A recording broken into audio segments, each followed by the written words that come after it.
Hello everybody and welcome back to Typical City. It's nothing but outgoing news at the minute, and once again another bit of news. Out goes Mahrez, apparently £30 million incoming bid from Saudi Arabia's Al-Ahli. Now the question is, 30 million. Is that a good deal? For me, it's not really. I do think there are other comparisons. It is very easy to go, well, Jordan Henderson's going to Saudi Arabia for this amount and Benzema went for this amount. And comparing it and looking at age and factoring in how valuable they are to their clubs, from our own perspective, looking at it from a City point of view, £30 million is below what I think we should be accepting for Riyad Mahrez, but not that much below. I think the biggest issue is I've seen a lot of City fans, to put it politely, shit the bed and really panic and worry that it's all going wrong, everything's wrong, nothing's going our way anymore, we're selling everybody, what are the board doing, they don't have a clue, cheeky out, oh, chaos. Calm down, relax, remain positive, because we are talking about a boardroom and members of the boardroom that have relentlessly proved time and time again that they have a plan B, a plan C, and contingency plan after contingency plan that has proved that they know what they're doing. They have everything organised very neatly, and albeit Mahrez may leave, I wouldn't worry about it too much. Now, as regards to the player, we're losing one hell of a player. I think he still has very high standard of football left in the tank. He's only 32 years old. We've got 2 years left of the contract remaining.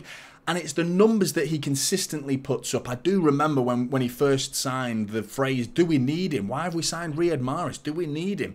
It felt like a luxury player. A lot of the accusations were thrown towards him. And I thought he offers something completely different.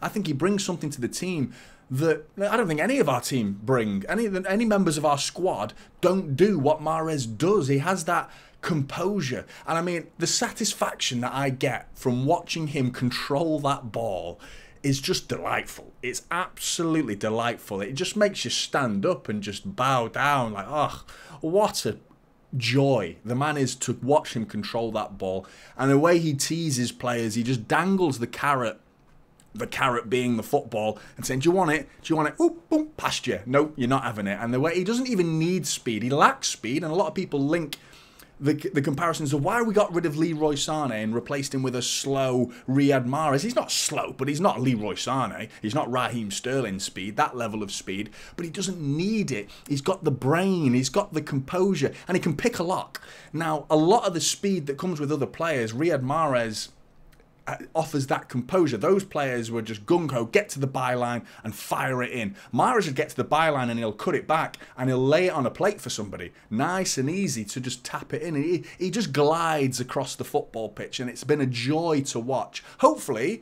I like to think he might not go. It's not happening yet. This is courtesy of The Athletic. So I don't know how likely this is going to go ahead. We haven't heard from Riyad Mahrez himself yet, whether something's been agreed between Al-Ahli and Mahrez himself. It would be an amazing coup for the league. And what a name that is to bring over to Saudi Arabia. It really would be. But in terms of the numbers, let's have a look at this. Last season, 15 goals and 13 assists. The season before that, 24 goals, our top goal scorer that season, and 9 assists. 2021, 14 goals, 9 assists. 19-20, 13 goals, 16 assists. 18-19, 12 goals and 12 assists. And even before that, at Leicester, it was like 13 goals and 13 assists. Consistency throughout his entire time in the Premier League. And I mean, Leicester signing him for, what was it, £600,000? Wow. I mean, we paid 60 million for him. Right now, after 5 years of Riyad Mahrez, of doing what he's done for us, and the numbers he's put on the board, has turned out to be an absolute bargain. Now, the question is 30 million the right price? I think that's the only question mark I have around the whole deal. Is 30 million the right price? Now, for me, I think 40, 45 is what we should be asking for Riyad Mahrez, because 2 years left on the contract, so you're having to break a contract that's reasonably, you know, there's 2 years left, so there's a long time to go there. 30 million's below what I would ask. I do think 40 million. What do you guys think? I would like to hear your thoughts on the price tag. And some of you have been really good in following me as well. I do really appreciate some of you guys, especially considering I'm a small channel as of right now. The intention is to grow, but it's not easy to subscribe to a channel like this that's small and support me when I am small. It's easy to jump on the bandwagon when you're big and like you grow a bit bigger, but I'm going to remember the guys that are subscribed right now. You guys that are commenting on every video, you have no idea how much I appreciate it. I really, really do. So if you are new to the channel, be one of the good guys, join me, help this community grow. I would love to hear all your comments in the comment sections below. I really enjoy reading most of them. Some of you are idiots, to be honest, but the majority are not. The majority are not, and I think you know who you are.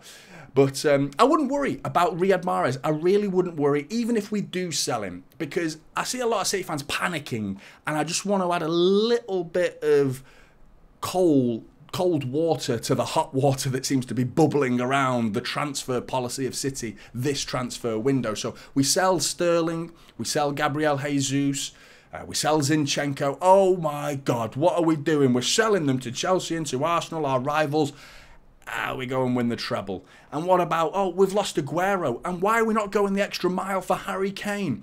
Because we don't need to. Because we've got Pep Guardiola. We're going to go and win the league without a striker, a false number 9, and then next summer we're going to go and sign Erling Haaland.